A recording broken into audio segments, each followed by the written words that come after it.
Let's just say he didn't. Okay. Well, then agree. Stop, Spurgley. Let's just say he didn't. Let's just assume Kamala? it. Just Stop, add Kamala? Spurgley. Could Kamala have Let's done just can I have a back and forth for 2 seconds? I mean, without you nipping my heels. This is interesting that Andrew Wilson completely owns these two low-T soy boys, Luke Beasley and Four Eyes, when it comes to discussing the 2020 election. On the Timcast, let's see how Andrew Wilson does. That would be fascistic. Well, fascistic? Well, Again, I mean, like, so we're gonna just to clarify. Yeah, I know. It's really you're gonna try to go somewhere. Blah, blah. I want to stay focused because we are being no one's allowed to talk but Spurgley. Yeah, come on. No one's allowed to talk but Spurgley. I'm trying to advance the conversation by asking a question to clarify the point. I'm going to go back to what we were talking about. You guys said he's threatening the media. Andrew said that he hasn't actually done it. So I'm trying to say, what if it was a more extreme threat that wasn't just, I'll pull a license? What if Trump said he would kill an American citizen? Would the threat of killing an American in and of itself, without the action of doing it, be fascistic? And this is for everybody. Specifically? Like he's going to... Like if Trump said, I'm going to shoot a guy on Fifth Avenue, I'm going to go do it right now. My point being, threatening to take legal action, we can argue whether... Like it seems kind of a legalese question. So I'm trying to shift it to, let's talk about an extreme action Trump could threaten. Okay. Well, I still haven't gotten an explanation of how it's acceptable to try to block the peaceful transfer of power from Andrew, which is what I keep saying. You brought up the fascism word. I said, hey, I get that people get real bogged down, which is why I've had hours of discussions about that particular term. I came here interested to see if MAGA figures could defend the actual actions, not the label, but the actions. And I'm yet to hear you walk through any of them. We're getting a little bit to the specifics of the media, so I appreciate that. But so to answer your question, him trying to induce a feeling of fear among the media as it's working with his rhetoric, with clear intentions, some of which he didn't actually get done the last time, but like he wanted. Let me explain why I asked the question. And I'm still waiting on either of them. So here's why I asked the question about killing an American specifically. Obama, I know. No, it's because whether or not the government can pull a license is a legal question over whether or not they violated a public license, and so you guys are then arguing outside of the actual confines of a legal issue, so let's make it definitively an issue of illegal or legal. Or we could talk about what Trump has. Okay, the federal government grants public licenses with stipulations.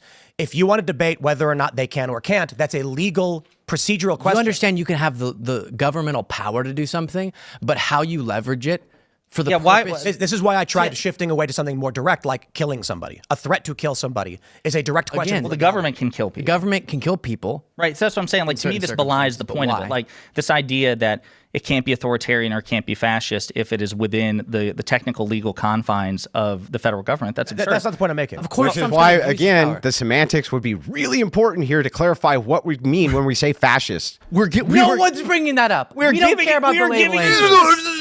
Yeah, I'm bringing it up, Spurgley. We're giving you specific. Yeah, but that doesn't actually tell me what we mean by this. Guys, sure, it makes for great clips, but we don't need the ad hominems. You called him boring. You're calling him Spurgley. We don't need to do that. Oh, well, boring. I mean, the conversation. I don't think you're boring. I don't think you're boring.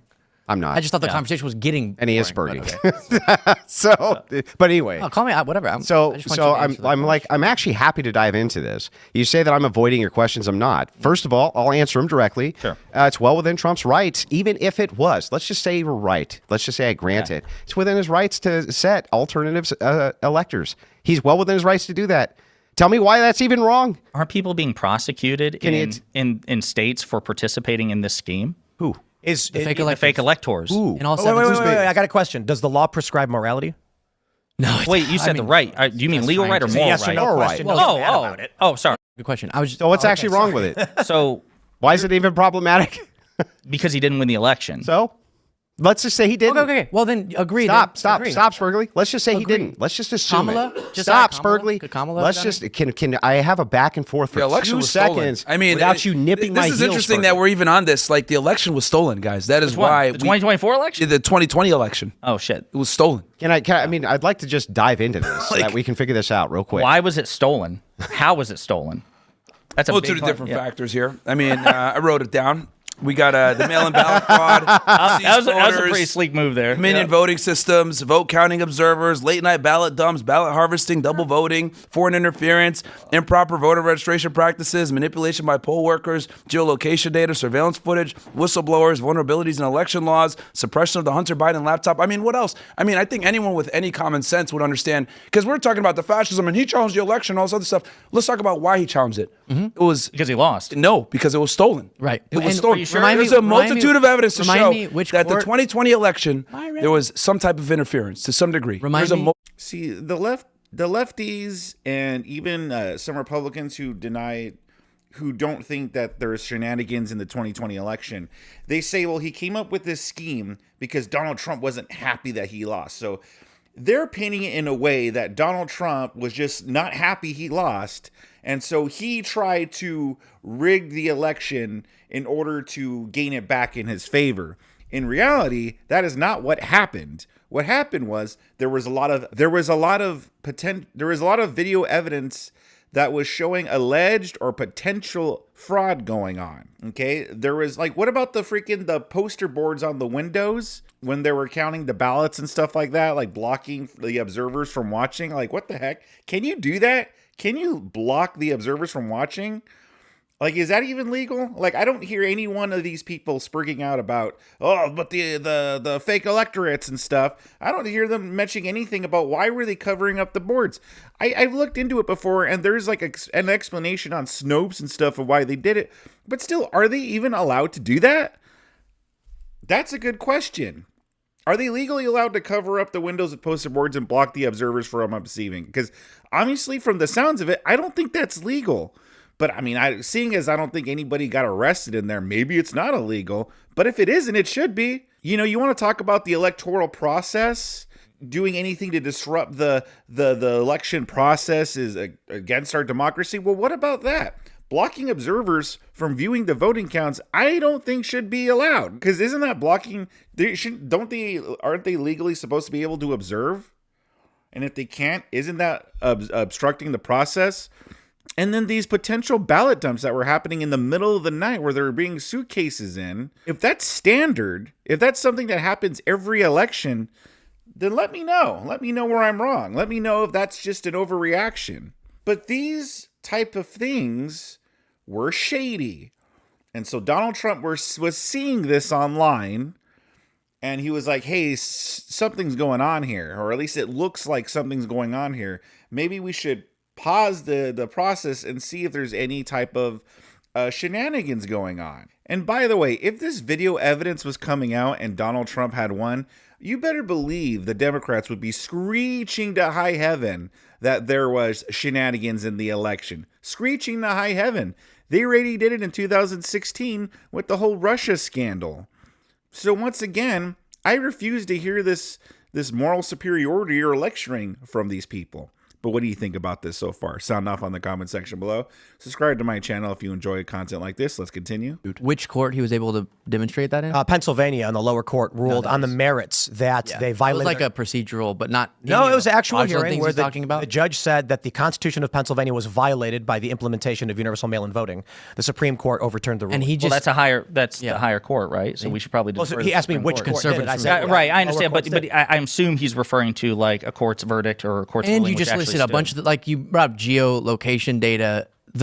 That was in like 2,000 mules, and they had to admit when Yeah, the but project the was- point I'm reason trying to this make is is a that terrible there's argument multiple different factors. The reason that this is come a into terrible why. argument is because if I say, okay, well, then who got prosecuted for insurrection? You'll say, well, just because they weren't prosecuted for insurrection doesn't mean it wasn't an insurrection. It's No, like, I'm saying you oh, actually have to okay, prove great. claims, not just just make because, them. well, hang on, Luke. yeah. Well, just because he wasn't able to demonstrate that the election was stolen in a court because they threw most of it out on standing doesn't mean it wasn't stolen. It just means that we had a bunch of What judges about the guy who I mean, that's absolutely true. Like, doesn't mean just because a lot of them got thrown out standing doesn't mean, there was absolutely no shenanigans. Not that these people care, because they don't.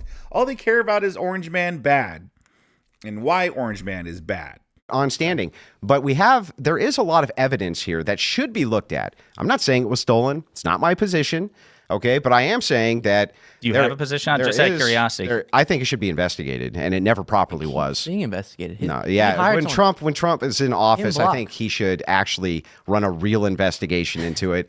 I think that the idea that Trump, so Biden takes the White House. I mean, yeah, absolutely. There never was. I've said this before on my channel. There never was a proper investigation. When the Russia scandal came out, there was a whole investigation there. There was a whole thing about it. Oh, did he collude with Russia to help him win the election? That was investigated. But when it came to 2020, oh, nope, none needed. So yeah, absolutely. I hope that they investigate this, especially when there have been some things that have come out, like the whole, government using social media to suppress news stories like the Hunter Biden laptop. And they took a poll, and a lot of people said that if they would have known about the Hunter Biden laptop, they would not have voted for Joe Biden. I mean, that in itself is proof of influence. That there was a legitimate investigation done by the Biden administration for the guy he could have lost to. I think that's ridiculous. But doesn't that motive work the opposite way too? Go ahead. Doesn't that motive work the opposite way? Because Trump's position was before the election, it's stolen, it's rigged. Well, and during that's a fair criticism. I just think that you have enough third-party people which can be approached who could investigate this in a way in which it was fair. They hired like third party groups. So was it Cyber Ninjas? They weren't and others? First of all, they weren't able to subpoena a lot of the evidence that they wanted. They had a lot of the circuit courts throw things out on standing. I do not think that this was a legitimate investigation. And there are some things that should be investigated. For instance, it's not a secure election to have people just dropping ballots unsecured in a ballot box. That's insanity. Yeah, but respectfully, Andrew, like subpoenas and standing, these things are like valid legal constructs. Like you have to meet like probable cause for a subpoena. If you don't have probable cause to get a subpoena, then that's on you. And if you don't have standing to bring a case, then again, that's on you. Like the problem is that are you saying? Hang on, it's an allocate. Can I answer one question at a time, dude? I'm trying to let you. And I'm just like literally trying to talk to the guy. I think that it's fine. And I think you bring up a valid point, but I think when you have a Justice Department, you can instruct your Justice Department how to prioritize different situations. I think it's fine for Trump to say, listen, I still think that there was foul play in this election. And even if there wasn't, let's just decide it once and for all. Let's get it figured out once and for all. And instruct his Justice Department to begin investigating whether or not there was some type of foul play going on. Investigation. And who conducted the investigation? You said someone got hired. A guy named Kim Republicans, Block, I think, in Arizona hired. Was an independent. They got like the Cyber Ninjas in Arizona. So they already lost because they don't have the authority to properly do the investigation. You need federal agents, 1811s, FBI special agents to do the case. That's how it goes. Trump's administration was the one investigating it that then came back to Trump and enraged him by saying we can't find any evidence. And because they don't have the authority to they don't have the evidence. This is what you're going to do. FBI agents to do it until the end of time is say there's never been enough investigations, or you could admit that all of the available evidence doesn't prove it. So let's advance from the election issue. We can okay. So don't just keep moving the goalposts. You have to admit that of the investigations that have been done and all the evidence that we've gathered. That's the last thing I want to add on this too. Like to me, it's like, what about the standard? Did you call for investigations into 2016? What about 2024? Should Democrats, the next time they're in power, like forensically audit, the 2024 election? Would you be satisfied with that? They do ask for these things. But we're off of that. I'm sorry, none of that. So then if you want to audit the 2024 election and investigate it, go right ahead. I am all for it. See, that's the thing that's BS about these people. Like, on one hand, we're just saying, well, there should be investigation. And then they're like, no. Well, there was an investigation. There was. If you guys had nothing to hide, like if there was absolutely nothing done wrong, you should be like, yeah, absolutely. Go ahead. Go do an investigation. I'm all for it. Yeah, if you want to investigate every single election that's ever happened. If there was an audit after every election, I'm down for it. I'm all for it. I don't care. I'm not one of these freaking partisan people that are like, well, just because my guy won doesn't mean that, no, don't do an investigation. If you want to investigate the 2024 election, go right ahead. If you want to investigate the 2016 election, go right ahead, which you did with the Russian scandal. Go ahead. I don't care, because I don't think that 2016 was rigged, and I don't think 2024 was rigged. So you know what? Go right ahead. Investigate them. But when it comes to just even suggesting, like, if these people cared so much about democracy as they say they do, they would absolutely be all for an investigation in 2020.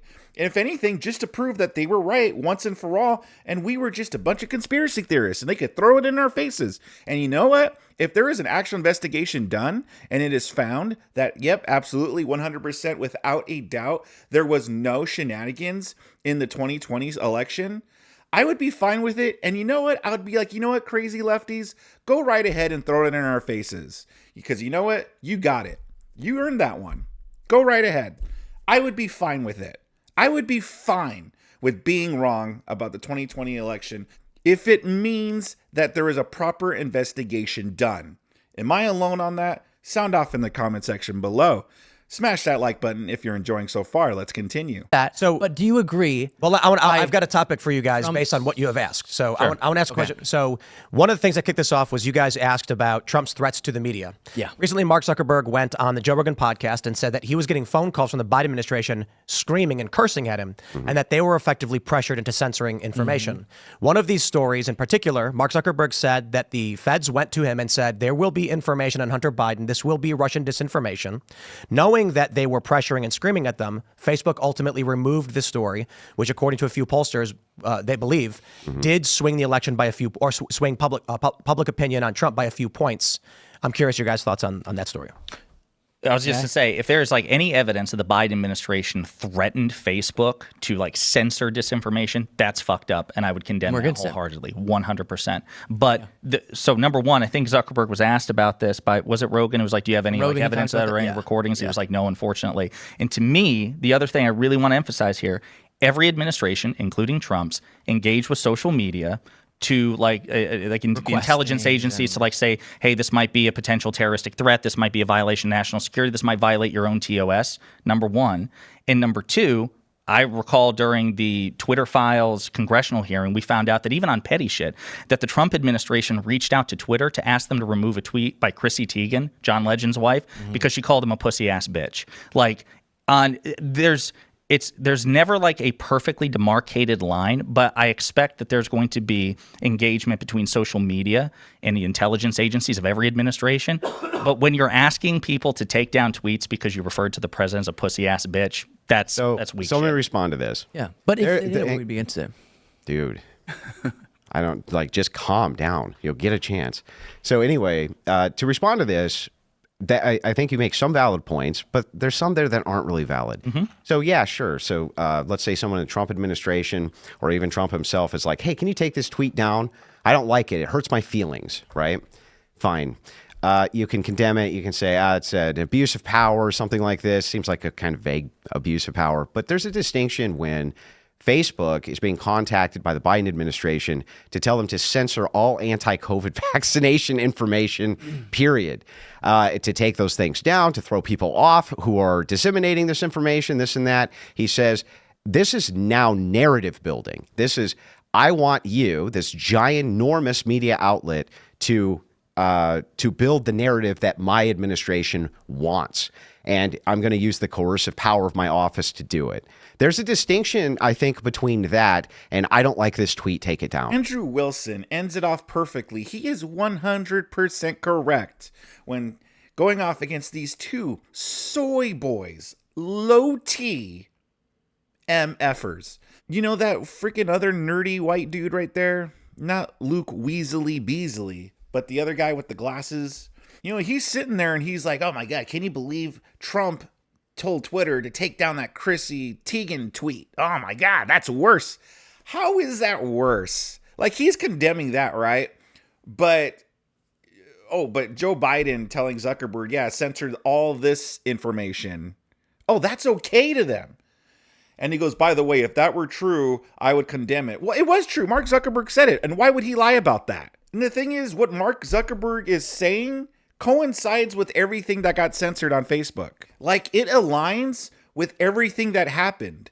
So, yes, we are just taking him at his word, but I think he's telling the truth because it coincides with everything that happened. And it wasn't, you could tell it's not just Zuckerberg. It was with YouTube. It was with Twitter. It wasn't just one platform. It was with all of them because they all were banning the same things. And when other social medias were created and trying to be built up, like Parler, for instance, they were not allowed to be sold on the app stores or downloaded from the app stores because, they're allowing white supremacy things on there and it's racist and it's, horrible. So it goes against their terms of service. So not only were they having the social media companies censor on their behalf, but they were preventing other apps from growing, like free speech apps, from growing because it was going against their narrative. But I think these two weasels, these two soy boy low-T losers, like Luke Beasley over here, knows that. But they're all full of crap. I mean, I could pretty much just say that with any of these videos that I do, that they're full of crap, and it just applies because they're full of crap. Good job on Andrew Wilson for holding it down. What did you guys think about this clip? Sound off in the comment section below. Subscribe to my channel. You'll be helping me out a lot. And if you like seeing Andrew Wilson own more low-T soy boy woke left losers, I got more videos for you on the screen for you to click away and enjoy.